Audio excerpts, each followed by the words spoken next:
Coach Reed congratulated his team by telling them they had performed well in all three phases of the game, that they were on top of their performance and deserved recognition.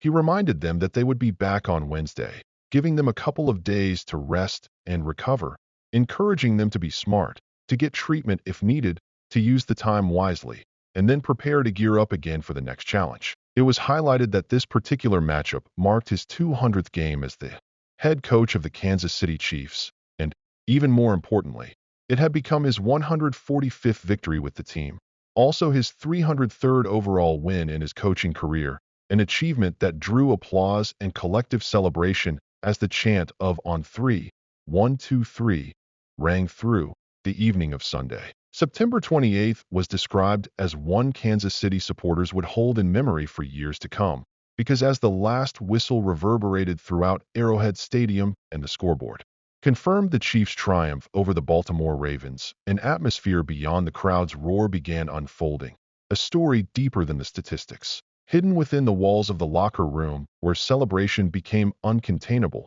transforming the confined space into what felt like the liveliest dance floor in football.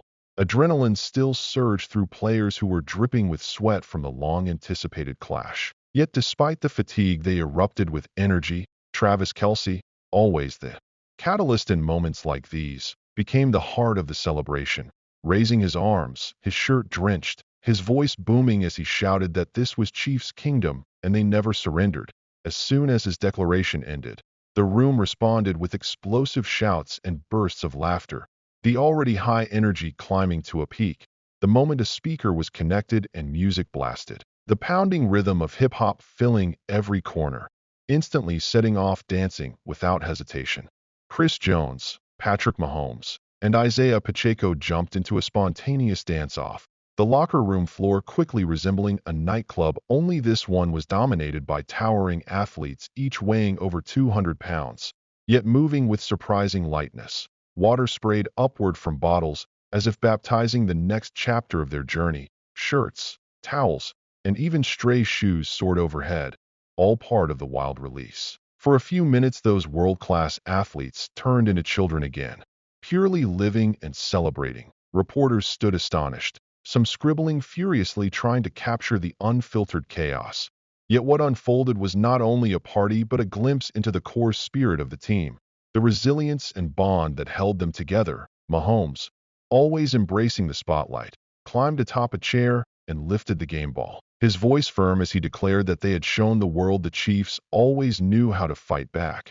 His words sparked an immediate response. The entire room erupted into a thunderous chant of "Chiefs, Chiefs, Chiefs," the energy reverberating like an earthquake. Photos and short clips quickly spread online, Mahomes and Kelsey embracing with grins like carefree kids sneaking dessert before dinner. Those images instantly symbolizing brotherhood, determination, and a bond impossible to fabricate.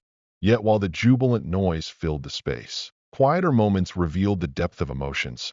Rookies who had just experienced the most meaningful victory of their young careers found themselves overcome with tears. Kelsey approached them offering firm embraces and words they had long dreamed of hearing, telling them they belonged here, that this was only the beginning. And those watching noticed how that single act carried meaning beyond the win itself.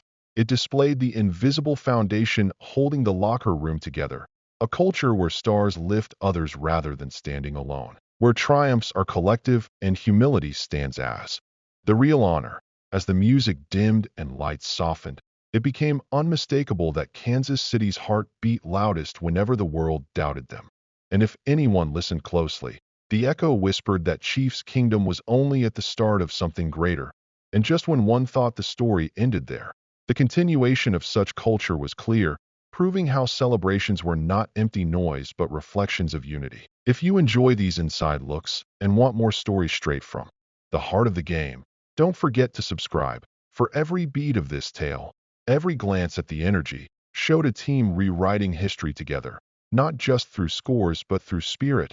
As Reed himself had pointed earlier, milestones like his 200th game or his 145th win were not simply numbers.